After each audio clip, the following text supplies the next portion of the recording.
¿Cuáles son los orígenes de la civilización humana y dónde empezó todo?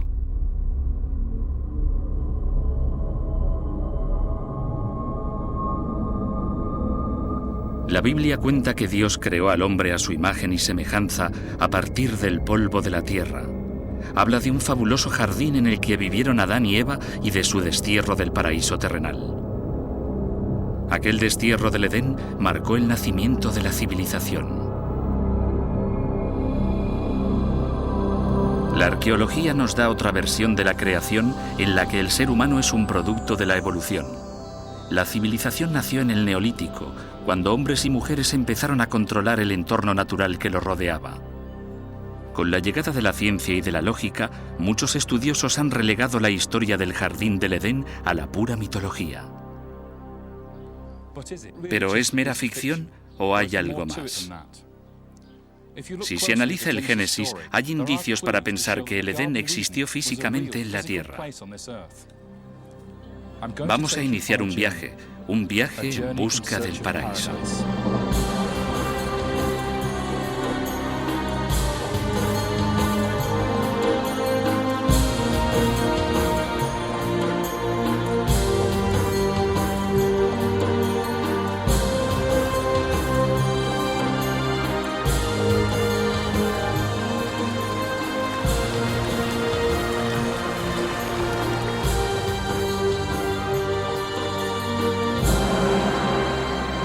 En busca del paraíso terrenal.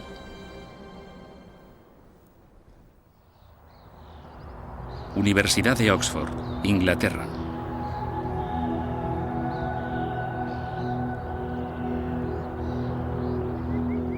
Me llamo David Roll. Como historiador del mundo antiguo, he pasado los últimos 25 años intentando aclarar muchas de las antiguas leyendas del mundo.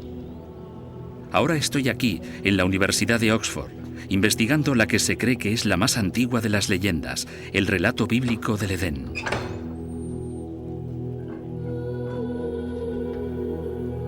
El libro del Génesis afirma que hace unos 7000 años Dios creó un jardín al este del Edén, en el que situó a Adán y Eva. Allí prosperaron y tuvieron 2 hijos, Caín, el agricultor, y Abel, el pastor. Pero Adán y Eva cayeron en la tentación de una serpiente y desobedecieron a Dios, quien los desterró del Edén.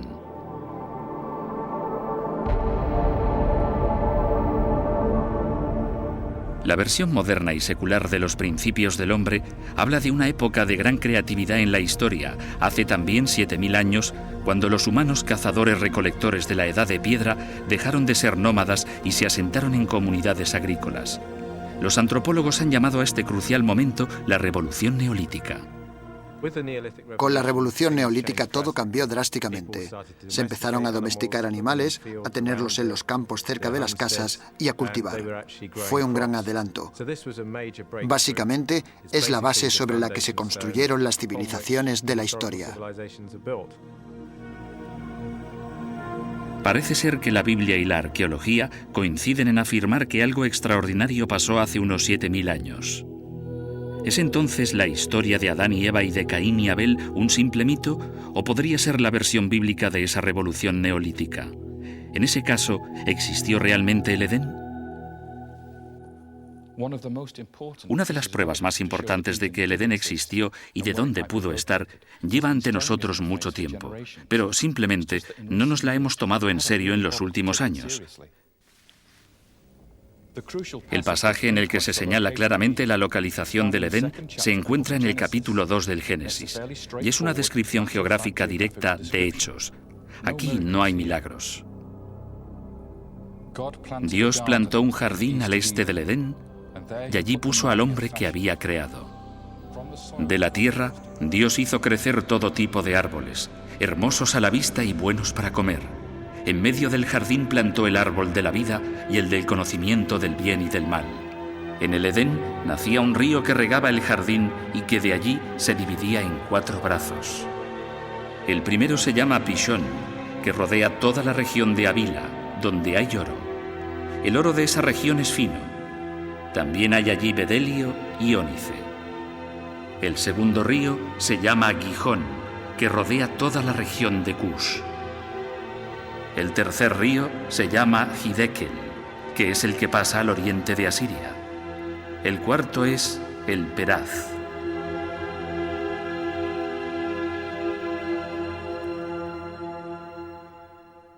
Este texto contiene mucha información. Quizá lo más importante de todo sea que nos dice que deberíamos buscar dos lugares en lugar de solo uno. En primer lugar, hay una zona llamada Edén, y hay varias pistas geográficas sobre dónde está.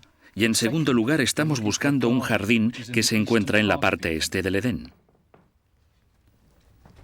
La Biblia nos informa de que la situación del Edén está vinculada a la de 4 ríos. Siempre hemos conocido la identidad del Hiddekel y el Peraz. Son los famosos ríos que los griegos llaman Tigris y Éufrates y que atravesaban la antigua Mesopotamia, en la actualidad Irak.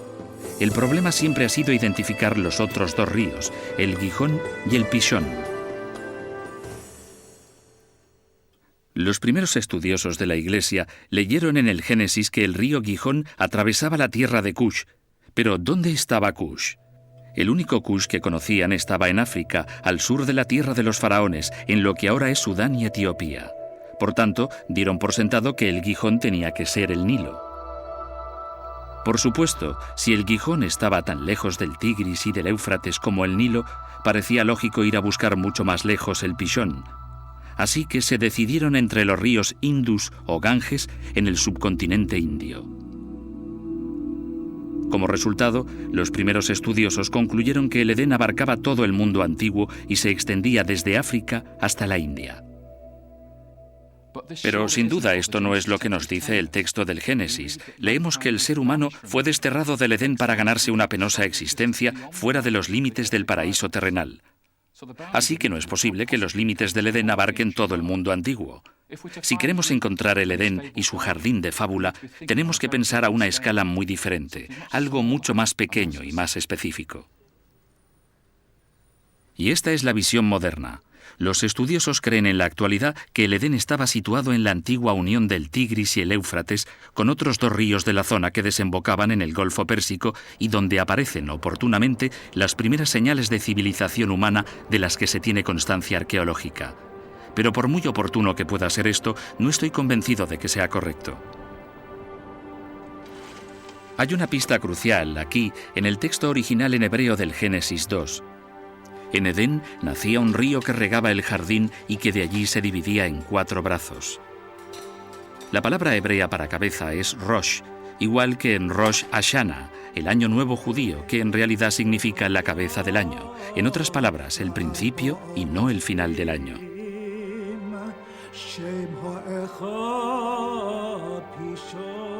Así que en Génesis 2, donde se usa el plural Roshen, creo que debe de referirse a los principios, a las fuentes o cabeceras de las aguas de los 4 ríos del Edén.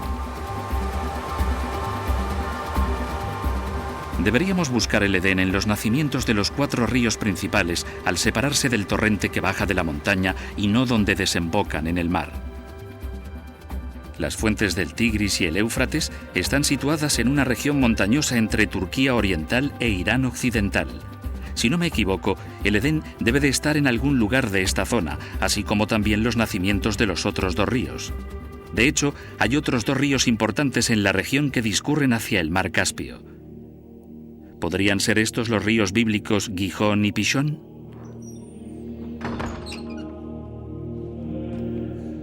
La única forma de descubrirlo es ir allí para ver qué podemos averiguar. Es hora pues de dejar Inglaterra y partir hacia Irán, donde hace 7000 años el hombre emprendió el camino de la civilización.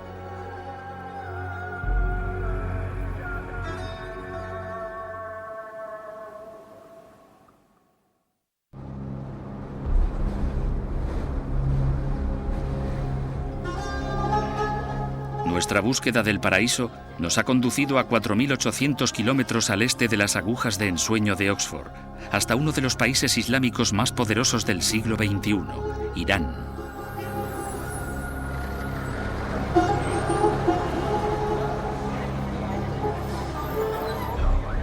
Hemos venido a buscar el jardín del Edén, cuya existencia aceptan 3 de las mayores religiones del mundo: judaísmo, cristianismo e islamismo.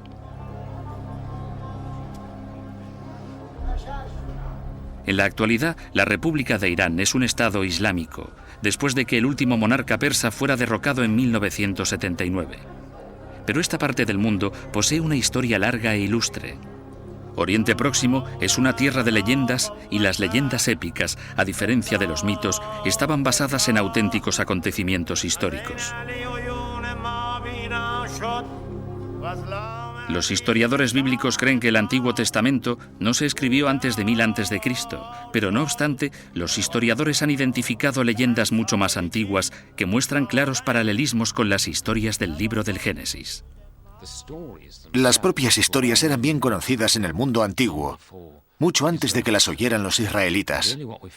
Y en realidad lo que encontramos en el Génesis es que vuelve a contar historias familiares que eran bien conocidas en el antiguo Irak, Mesopotamia, con un giro teológico totalmente nuevo añadido. En lugar de pensar en dioses múltiples, solo hay un Dios. Es interesante el tratamiento de la creación del hombre en las historias antiguas. Era una especie de idea de última hora, mientras que el Génesis ve la creación del hombre como el clímax de la actividad de Dios. Y no se trata solo de antiguas leyendas escritas que encuentran ecos en la historia bíblica. Este extraordinario sello cilíndrico encontrado en Mesopotamia y que ahora está en el Museo Británico tiene más de 4000 años de antigüedad. Al extender sus imágenes escondidas, desvela una figura masculina sentada en un trono. Frente a él hay una figura femenina y entre ellos un árbol repleto de fruta. Detrás de la mujer hay una serpiente. ¿Podría ser esta la representación más antigua de la tentación de Adán y Eva?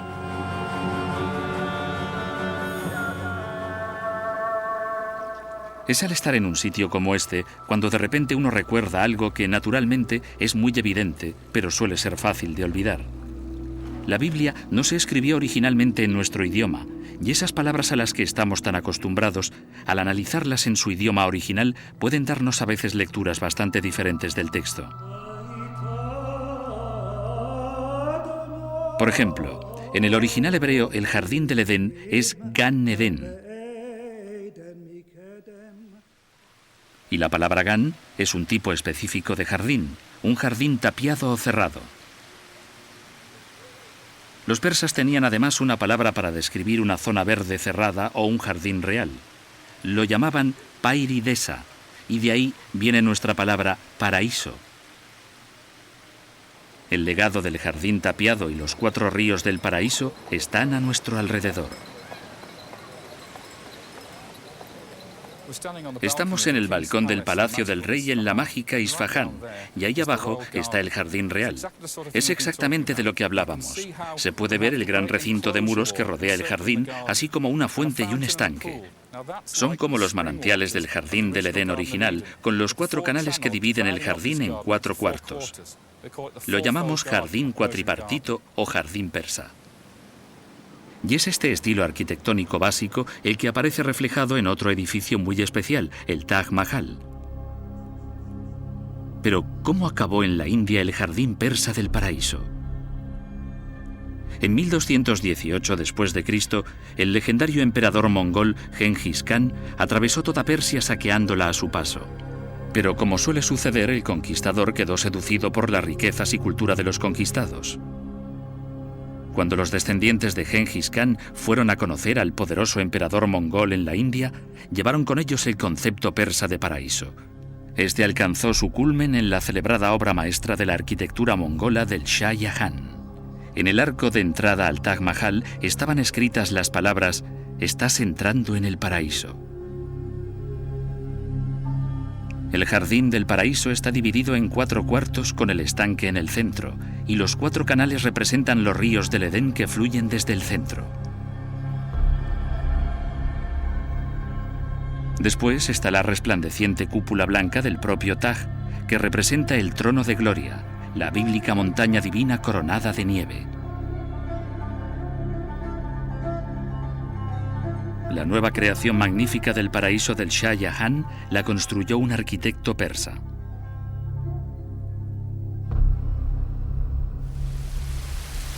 Pero, ¿de dónde tomó Persia su concepto de jardín del paraíso? ¿Puede que viniera de una tradición mucho más antigua que ya estuviera realmente bien establecida en la región? Es hora de dirigirse hacia la llanura de Mesopotamia, donde primero echó raíces la civilización humana. ¿Nizam? Hola. Como en nuestro viaje vamos a encontrarnos con diversos dialectos locales, Nizam va a ser nuestro intérprete. Salam. Salam. Me alegro de verle. ¿Nos vamos?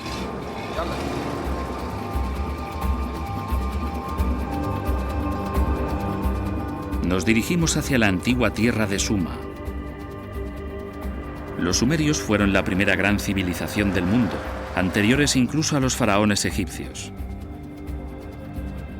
Sus orígenes están envueltos de misterio, pero sabemos que hacia el final de la revolución del Neolítico, en el año 5000 a.C., estaban asentados en la llanura de Mesopotamia en las orillas de dos de los ríos del Génesis, el Tigris y el Éufrates. Y es allí donde empiezan a construir las ciudades más primitivas de la Tierra. Los sumerios construyen luego enormes templos en plataformas llamadas zigurats, que ascienden en escalones gigantes hasta la casa del dios de la ciudad en la cumbre. ¿Construía este pueblo montañas artificiales en la llanura para sustituir las casas de las montañas de sus dioses? Y si es así, ¿implica esto que los propios sumerios llegaron a Mesopotamia desde las montañas?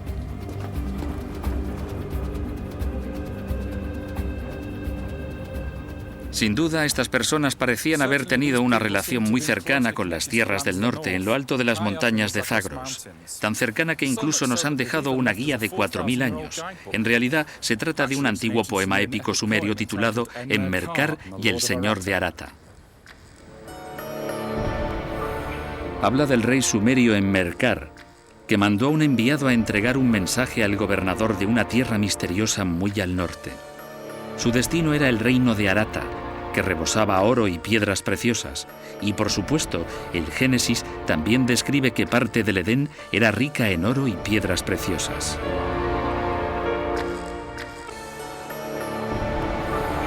Nadie sabe con seguridad dónde estaba el reino de Arata, pero aún no sabiendo dónde acababa el viaje, sí que sabemos dónde empezaba. Los pasos de montaña del Oristán y subimos hasta el pueblo más cercano. Según la historia de la tablilla, el viaje del enviado comenzaba en Susa, una antigua ciudad de la ancha llanura del río Karka en Irán suroccidental. Y es aquí también, 5000 años después, donde empezaremos nuestro viaje a Arata, siguiendo los pasos del enviado.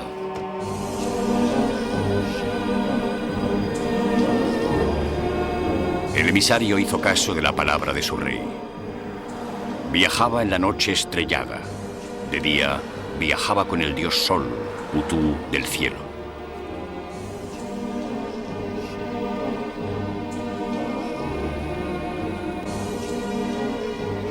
De Susa a la tierra de la montaña de Ansham, las multitudes se postraban en el polvo.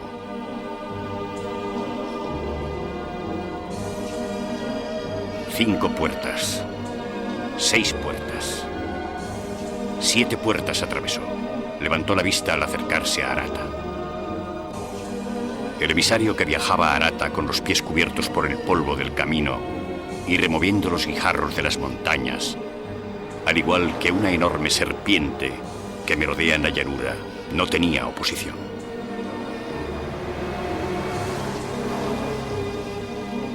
En su largo viaje a Arata, el enviado atravesó 7 puertas. Pero las puertas del mundo antiguo eran pasos de montaña o gargantas que atravesaban las cadenas montañosas. Puede que haya relación con la antigua tradición judía de los 7 niveles de cielo que culminan en el trono de gloria. Aquí, en este grabado medieval de marfil, vemos los 7 niveles de paraíso y a Adán y Eva de pie a cada lado del árbol de la vida en el 7º cielo. Aún hoy en día decimos que estamos en el 7º cielo para decir que estamos en el paraíso.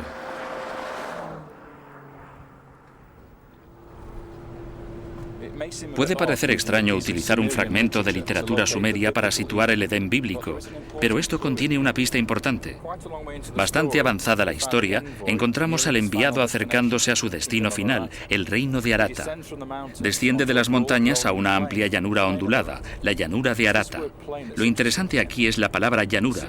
La palabra sumeria es Edín, y es de Edín de donde la mayoría de los estudiosos creen que deriva el Edén bíblico.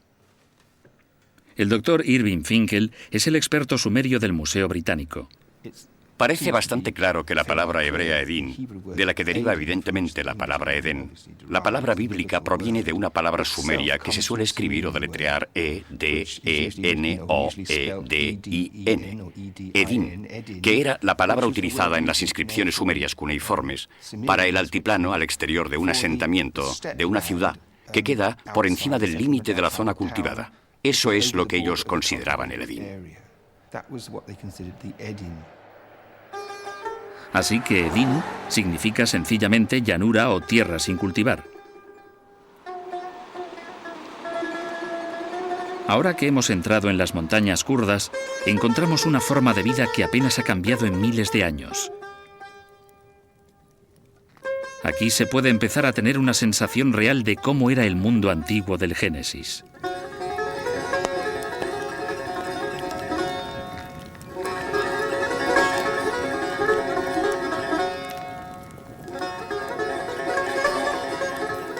Hasta el momento, hemos hecho un día en coche a través de las 4 puertas siguiendo el viaje a Arata del enviado.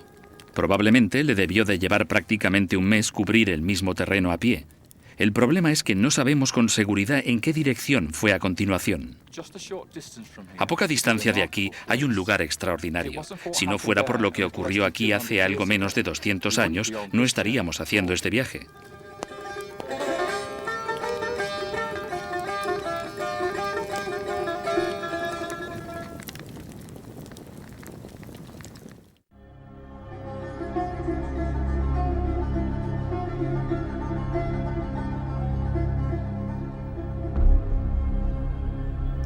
Si el jardín del Edén existió, estoy convencido de que solo podría haber estado en lo alto de las montañas Zagros, y ahí es a donde nos dirigimos.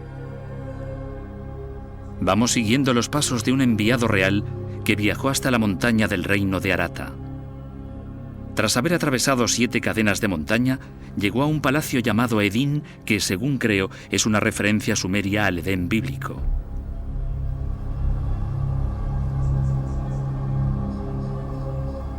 Pero el relato épico del enviado habría seguido perdido para nosotros de no haber sido por los extraordinarios esfuerzos de un capitán del ejército inglés, Henry Rawlinson.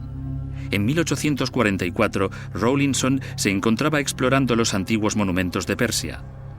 En lo alto de la cara de la roca de Behistún, distinguió la espectacular inscripción del rey persa Darío I.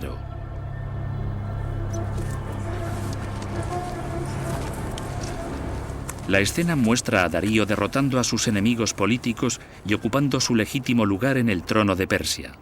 Lo realmente importante de esto es que el rey hizo enmarcar la talla por un decreto real escrito en 3 idiomas diferentes: babilonio, elamita y persa antiguo. Los estudiosos habían sido incapaces de descifrar el antiguo babilonio, pero ya sabían leer persa. Rawlinson se dio cuenta de que si conseguía escribir 3 copias del mismo decreto, quizás sería posible descifrar las escrituras babilónica y elamita. Así que escaló la cara de roca de 60 metros para copiar todos los detalles. Como resultado de los esfuerzos de Rawlinson, fue posible descifrar miles de documentos que ya se habían encontrado en las ciudades de Mesopotamia. Henry Rawlinson estimó que la única forma de hacer que la inscripción fuera accesible a la gente para que pudiera trabajar en ella más adelante era hacer una copia. Bueno, no podía dibujarlo y por supuesto no podía fotografiarlo en aquellos días con una lente de telefoto, así que lo que tuvo que hacer fue subir allí y calcarlo en papel. Él describe cómo se hizo trepando por las cuerdas y presionando un papel maché contra la superficie de la roca para hacer estos calcos que luego se trajeron y formaron la base de los materiales sobre los que trabajaron los descifradores. Fue un hombre valiente porque, como sabe, es muy inaccesible, está muy alto, así que fue algo bastante dramático. Uno puede imaginarse el viento aullando, haciendo que se tambaleara y esas cosas, y Rawlinson diciendo, no, tenemos que hacer todos los símbolos. De hecho, sin esa inscripción, nunca habríamos descifrado la escritura cuneiforme. Y sin su temeraria hazaña, la Biblia habría seguido siendo nuestra única fuente histórica para el mundo primigenio del Génesis. Aquí, en el Museo Británico, hay una caja llena de antiguas tablillas cuneiformes, una de las cuales resulta ser el documento antiguo más famoso después de la Biblia. Descubierto en la década de 1850 en las ruinas de la antigua Nínive, en el norte de Irak, a primera vista, esta tablilla rota no parece nada importante, pero la primera vez que se publicó su traducción en 1872 causó una auténtica sensación. Era la primera vez que se descubría un relato bíblico en los documentos de otra cultura antigua. Era la historia del diluvio. La tablilla de 3000 años resultó ser parte del relato épico del legendario Gilgamesh. Narraba la historia de un gran diluvio y de un héroe que construía un arca y así sobrevivía al diluvio devastador. Y al igual que en la historia de Noé, leemos que se envían pájaros desde el arca en busca de tierra firme. Ha tenido un gran efecto porque desde el principio la gente buscaba relaciones entre la Biblia y lo que podía contarnos la arqueología. Estaban ansiosos por mostrar que los textos bíblicos se podían apoyar con pruebas fehacientes. Así que había un interés desmedido por cualquier cosa que se insinuara en la Biblia, y esto era algo especialmente espectacular. El texto, si se lee la traducción de la historia de Gilgamesh y se relee la Biblia, son desconcertantemente parecidos. Pero a pesar de la ardua labor de Rawlinson, seguimos teniendo un problema. Aquí, en el nacimiento del río Karka, se pierde la pista del recorrido del enviado de Arata. En nuestra antigua guía no queda totalmente claro a dónde ir después. Hay que atravesar 3 puertas, pero ¿en qué dirección? Me temo que tendremos que recurrir a otro documento antiguo para resolver esto. Y el documento en cuestión es una tablilla de arcilla, esta vez en el Museo del Louvre, en París.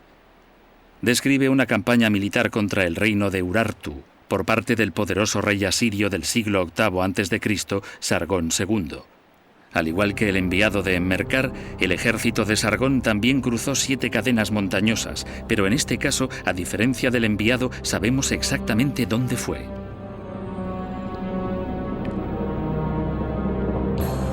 Yo, Sargón, rey de Asiria, salí de Kalu y crucé el Zab Mayor, por donde tiene mayor caudal. Desfilé entre altas montañas cubiertas por todo tipo de árboles, cuyos caminos nunca verán la luz del día. 7 montañas atravesé con gran dificultad. Entonces crucé los ríos Rupa y Arata como si fueran acequias de regadío. Descendí contra Surikash, un distrito del país de los maneos. Sargón se dirigía a la antigua Surikash, que queda debajo de la ciudad kurda de Sakes, en la llanura manea. Viajó hacia el norte atravesando 7 pasos de montaña, el río Arata, y llegó a la llanura Oedín de Urartu, la Ararat bíblica. El enviado de Enmerkar también viajó hacia el norte atravesando 7 pasos de montaña y terminó su viaje en la llanura Oedín de Arata. Sin duda, es razonable suponer que se dirigían al mismo lugar. Así que allí es a donde tenemos que dirigirnos a continuación, cruzar los 3 pasos de montaña que quedan, que son los más altos, y bajar a Arata, Ararat y el Edén en la tierra.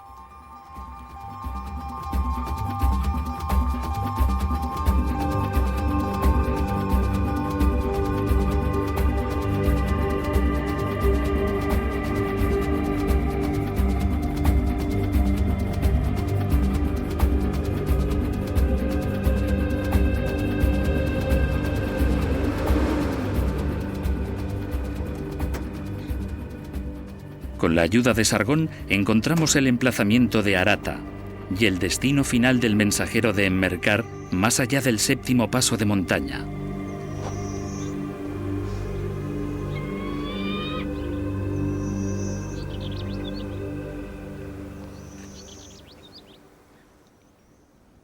Cuando el enviado llegó a la séptima puerta, sabía que su viaje estaba a punto de acabar. Más allá quedaba la llanura, el Edén bíblico y el mágico reino de Arata. El paraíso lo llamaba, y él estaba en la séptima puerta. Nuestro destino, la tierra del Edén, queda detrás de nosotros. Pero ¿qué encontraremos cuando por fin volvamos al paraíso?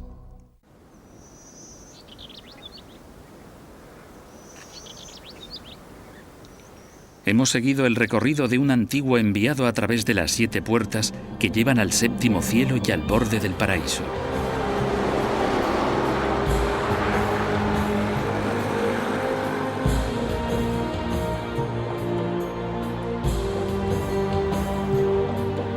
Al aproximarnos al gran lago salado de Urumia, entramos por fin en la tierra del Edén, que apenas ha cambiado en 5000 años desde la época de Enmerkar, e incluso desde 2000 años antes en la época de Adán y Eva.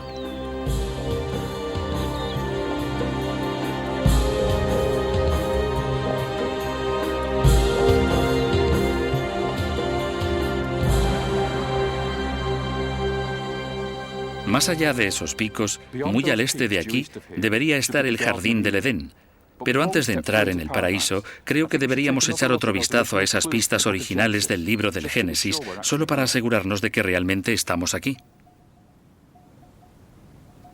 Si esto fuera el Edén, deberíamos poder encontrar los 2 ríos que faltan, el Gihón y el Pishón. Deberíamos poder encontrar las tierras de Cush y Havila, y por supuesto el río del jardín. Tomemos una imagen de satélite de este mundo del Edén y de las regiones que lo rodean.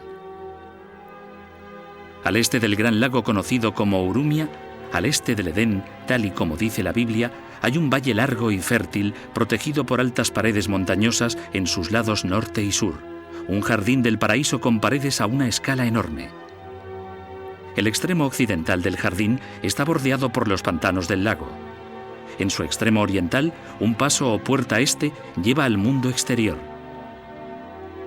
Y el valle está atravesado por un río, el río del jardín que desemboca en el gran lago.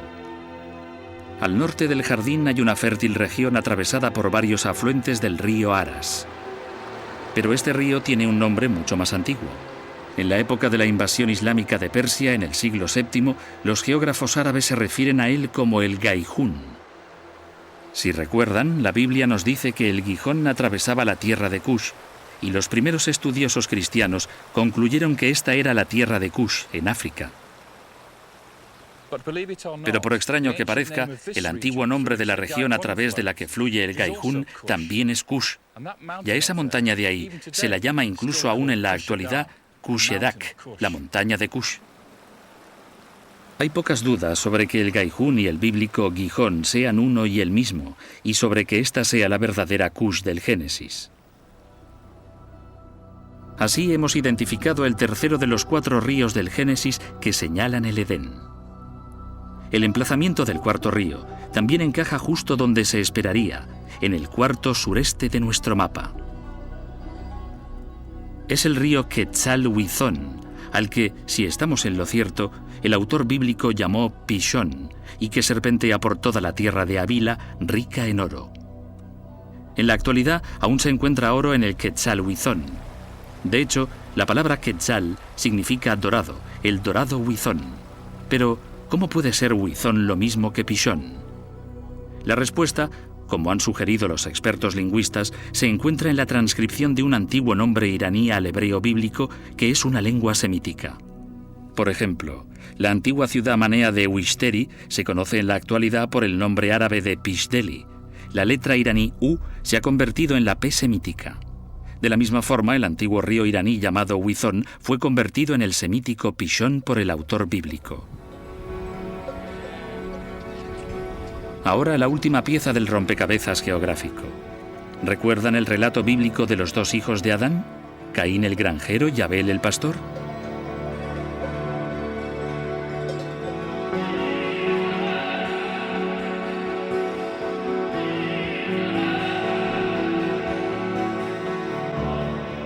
A Caín y Abel, su padre les ordenó que hicieran una ofrenda a Dios. Caín llevó el producto de los campos, mientras que Abel sacrificó un cordero y ganó el favor de Dios.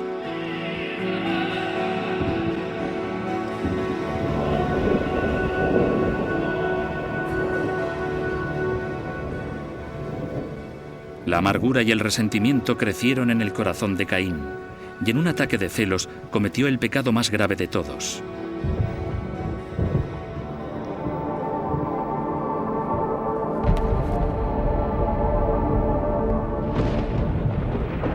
Como resultado de este primer asesinato registrado en la historia, Caín fue desterrado del jardín del Edén. Quedarás maldito y expulsado de la tierra que se ha bebido la sangre de tu hermano a quien tú mataste. Aunque trabajes la tierra, no volverá a darte sus frutos. Andarás vagando por el mundo sin poder descansar jamás. Y así Caín se fue de la presencia de Yahvé y se estableció en la tierra de Nod, al este del Edén. Y esa es la parte crucial del texto. En la tierra de Nod, al este del Edén. Sorprendentemente, la región oriental de nuestro mapa lleva los nombres de Nogdi Alto y Nogdi Bajo, y Nogdi significa perteneciente a Nogt. ¿Podría ser este el Nod del Génesis? Era una práctica común que el escritor bíblico convirtiera los nombres extranjeros en palabras hebreas. Nod simplemente significa errante, y desde luego Caín era un fugitivo errante.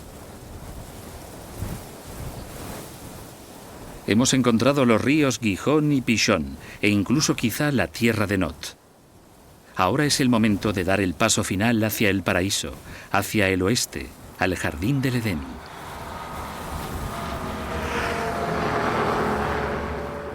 El valle de Tabriz nos llama, y estamos listos para regresar al paraíso perdido.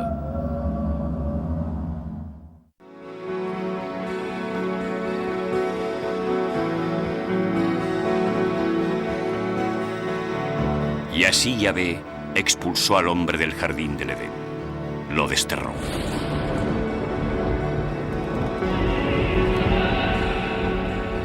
Volvemos por el camino del destierro que sacó a Caín y después a Adán del jardín al duro mundo que había afuera.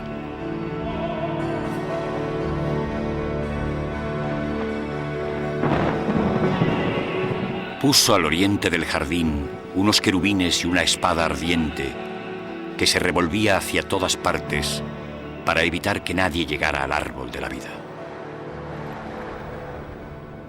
Pensamos en los querubines como una especie de angelitos gordinflones con alas. Pero ahora sabemos que son los caribú de las antiguas Babilonia y Mesopotamia, que eran los guardianes de los lugares sagrados y de los templos. Así que si se va al Museo Británico se puede ver un montón de querubines. Y son grandes criaturas aladas para asustar, porque esa es la función del querubín en el jardín del Edén. Evitar que entren Adán y Eva, porque este es su castigo por desobedecer a Dios. Lo interesante es que hay una ciudad en la tierra de Nod que se llama Kirobabat, que significa el asentamiento del pueblo Keru. Así que quizá los querubines de la leyenda fueran sus sacerdotes chamanes que llevaban alas de buitre. ¿Y qué hay de la espada ardiente que se revuelve?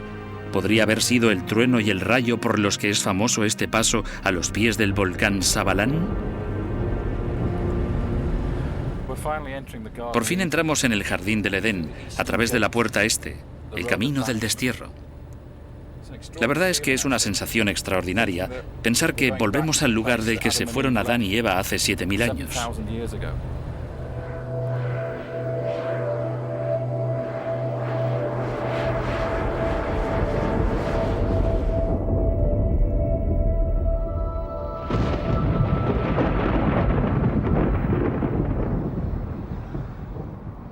Al bajar al valle de Tabriz, vemos que el jardín del Edén ha desaparecido para siempre, profanado por el hombre industrial moderno.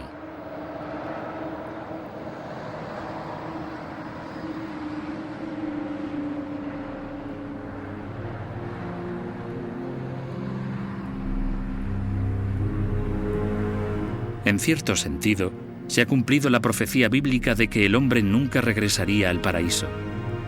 El jardín yace ahora sepultado bajo esta vasta expansión urbana descontrolada. Pero hay un lugar que el ser humano no ha destruido aún. En la Biblia, el libro de Ezequiel nos habla de la caída de un hombre desde la montaña de Dios en el Edén. Hay una gran montaña que domina el valle de Tabriz, la cúpula volcánica del monte Sahán. Y en las lomas de esta montaña, uno puede hacerse una idea del aspecto que tenía el mundo primigenio de Adán. Si creen literalmente cada palabra de la Biblia, en realidad no me necesitan para demostrar que el jardín del Edén era un lugar real. Sin embargo, si ven la historia del Edén como una metáfora poética, la pregunta es, ¿a qué podría referirse esta metáfora? ¿Por qué se debería identificar este sitio y no otro como el lugar en que tuvo su origen el hombre?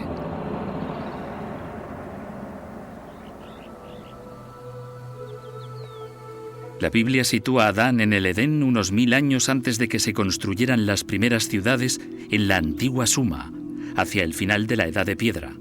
Así que, desde ese punto de vista, ¿quién vivía aquí en aquella época? La arqueología ha desvelado que los valles de las montañas de Zagros en Irán occidental fueron lugares cruciales durante la Revolución Neolítica. Pero, ¿por qué los antropólogos ven esto como una época tan trascendental para la historia de la humanidad? La revolución neolítica fue probablemente el avance más importante que jamás ha experimentado la humanidad en lo que se refiere a cambios de vida, porque viene a ser la piedra fundacional sobre la que están construidas las civilizaciones históricas.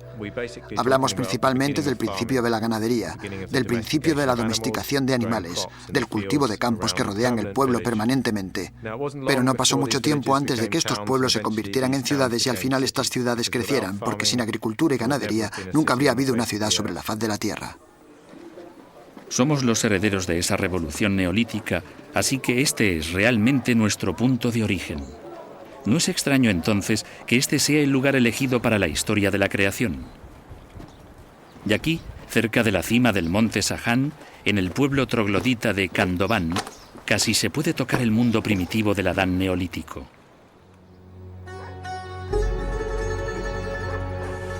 En la mitología de la creación de la antigua Mesopotamia, vemos que el hombre fue creado a semejanza de los dioses mediante la combinación de la arcilla de la tierra con la sangre de un dios asesinado. Y los pueblos del Neolítico usaban aquí la tierra o arcilla roja en sus rituales, tomándola de la montaña roja que domina el jardín. Por lo que sé, usaban roble rojo en los rituales de enterramiento. Se cubrían los cuerpos con roble rojo y en ocasiones solo los huesos. Y creo que lo que esto muestra es el simbolismo utilizado por los primeros seres humanos. Al nacer venimos al mundo cubiertos de sangre, así que al dejar este mundo e ir al siguiente, también tenemos que ir cubiertos de sangre, que es lo que simboliza el roble rojo.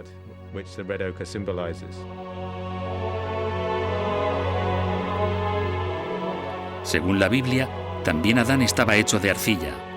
De hecho, el nombre de Adán significa tierra roja. Pero, ¿qué hay de Adán el hombre? Quizá seamos pocos los que, en la actualidad, estamos preparados para creer que fue el primer humano creado por Dios a partir de la arcilla del Edén. ¿Pero existió alguna vez un Adán histórico? Sin duda existió en la imaginación del autor del Génesis. Se trata sencillamente de la 10ª generación antes de Noé, y eso es lo más lejos que puede uno remontarse. Adán existió porque sus descendientes lo recordaron y fue el primer hombre espiritual, el primero que se comunicó con su Dios.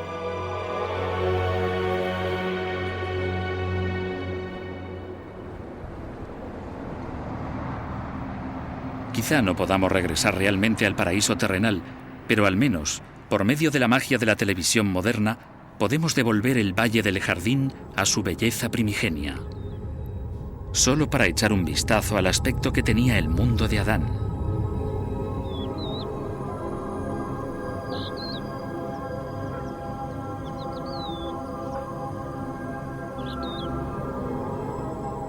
Los climatólogos nos dicen que los vientos del oeste trajeron aire cálido del Mediterráneo, creando así un microclima en el largo y estrecho valle.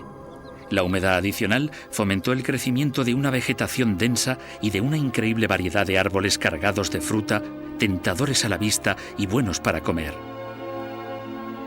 En el profundo suelo rojo que cubría las faldas de las montañas, crecían en abundancia manzanos, albaricoques, pistachos y almendros. Las vides se entrelazaban en las terrazas en pendiente, cargadas de enormes racimos de uvas verdes y dulces. Una de las palabras mesopotámicas para vid es la palabra que se usa en el Génesis para el árbol de la vida. Y a lo largo del valle discurría el río del jardín en su curso hacia los pantanos de Uremia. Verdaderamente, este era un paraíso en la tierra.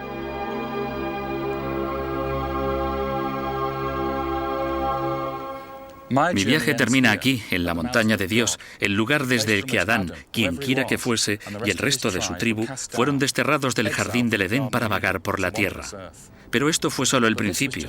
El relato épico del pueblo del Génesis continuó durante miles de años, aunque eso, como se suele decir, ya es otra historia.